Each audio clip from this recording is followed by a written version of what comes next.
मेरे सहयोगी राकेश त्रिवेदी मुंबई से मेरे साथ जुड़ चुके हैं। दिल्ली से रविंद्र भी हमें जानकारी देंगे। लेकिन राकेश, सबसे पहला सवाल तो यही है कि ये अफवाह फैल जाती है, साइबर सेल क्या कर रहा था राज्य सरकार में? क्योंकि अगर ये कहा गया कि अब सबको नजर रखनी होगी, हर तरीके से नजर रखनी होगी, तो सवाल उठने तो लाजमी है राज्य सरकार पर।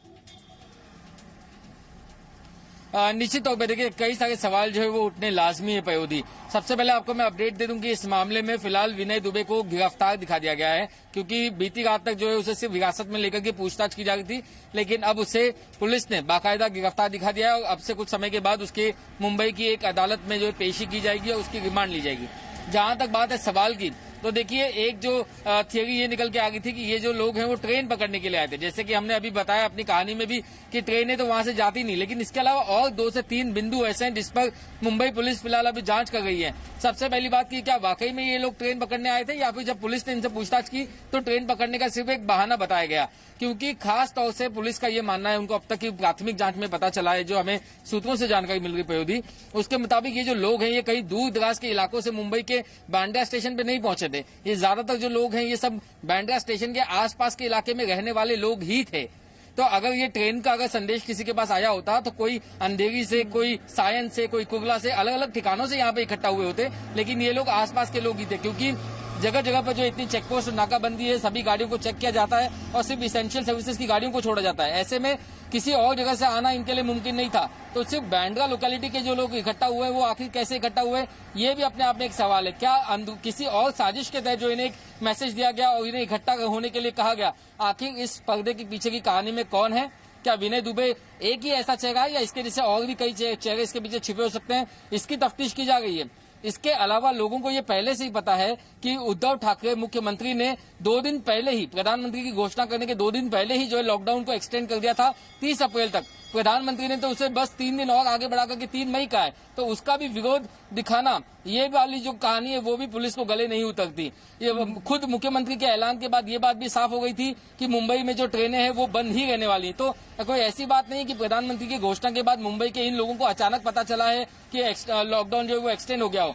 तो आखिर ये सुनियोजित साजिश किस तरीके से थी, इसको लेकर तफ्तीश की जाएगी। लेकिन सबसे बड़ा जो सवाल है वो इंटेलिजेंस फेलियर पर उठेगा, क्योंकि जो ग्राउंड पे रहने वाली पुलिस है उसको ये इस बात की बिल्कुल भनक नहीं लगी कि 1500 से 2000 की तादाद में बांद्रा के आसपास के ही इलाके में रहने वाले लोग अगर बांद्रा स्टेशन के बाहर इकट्ठा होने वाले हैं तो आखिर क्यों और कैसे, और ये सवाल का जवाब जो है निश्चित तौर पर गृह मंत्रालय को देना होगा। रविंद्र दिल्ली से मेरे साथ जुड़े हुए हैं। रविंद्र, सवाल ये महत्वपूर्ण है अब कि भले ही इस आरोपी की गिरफ्तारी हो गई हो, लेकिन ये चैलेंज तो केंद्र सरकार के लिए बढ़ गया है कि ऐसे ही अगर दूसरे राज्यों में कोई मैसेज फैल जाता है, लोग बड़ी संख्या में मॉब अगर आ जाती है, तो भाई कोरोना से लड़ेंगे या इन लोगों को रोकेंगे? अब केंद्र की तरफ से क्या स्टेप?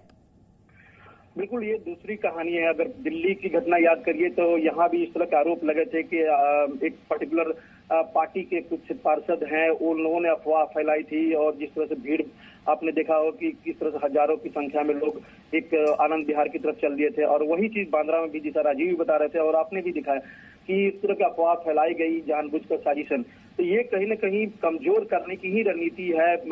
हालांकि प्रधानमंत्री और केंद्र सरकार की कोशिशों और समझाने के बाद दिल्ली की सरकार और अरविंद केजरीवाल के सुर तो केंद्र सरकार के सुर में सुर मिलने लगे हैं, लेकिन महाराष्ट्र सरकार और खासकर शिवसेना प्रमुख उद्धव ठाकरे के सुर शायद अभी तक केंद्र सरकार के सुर में नहीं मिल रहे हैं। यहाँ भी सियासत जरूर हो रही है, क्योंकि श्रेय लेने की ऐसा हो सकता है कि कोई कहे कि लॉकडाउन हमने ठीक से इम्प्लीमेंट किया या फिर कोरोना से हमने बचाया, जबकि महाराष्ट्र और मुंबई में आप देखिए कि कोरोना पीड़ितों की संख्या लगातार बढ़ते जा रही है। और ऐसे में उद्धव ठाकरे हो या आदित्य ठाकरे इस तरह की सियासत करेंगे तो जाहिर तौर पर केंद्र सरकार और खासकर गृह मंत्रालय काफी नाराज भी है। और कल इसी क्रम में अमित शाह ने खुद उद्धव ठाकरे को फोन करके ये एक तरह से हिदायत दी थी कि आगे से ऐसी घटनाएं न घटे।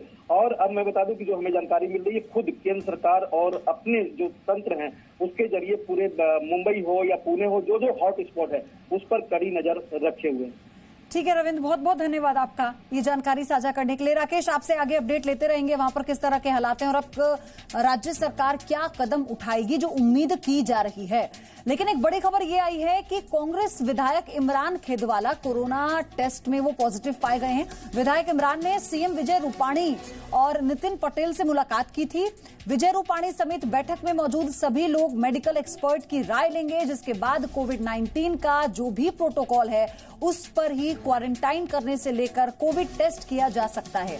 सीएम निवास स्थान और सीएम कार्यालय को सैनिटाइज किया गया है। ये भी जानकारी आपको दे दें तो गुजरात के मुख्यमंत्री विजय रूपाणी अब सेल्फ क्वारंटाइन भी करेंगे खुद को। हालांकि उससे पहले उनका टेस्ट होगा, क्योंकि कांग्रेस के विधायक इमरान उनसे मिले थे, मुलाकात में गए थे और जो तमाम लोग उप मुख्यमंत्री भी इसमें शामिल हैं। हेतन पारिक मेरे सहयोगी हमारे साथ जुड़ चुके हैं। हेतन, क्या जानकारी है, क्या अपडेट है? जी मयूर जी, खास तौर से देखा जाए कि कांग्रेस के MLA Imran Khedawala positive corona आने के बाद उन्होंने पहले मुख्यमंत्री निवास स्थान पे मुख्यमंत्री के साथ बैठकों की थी। उसमें डिप्टी सीएम और गृह राज्य मंत्री खुद हाजिर थे।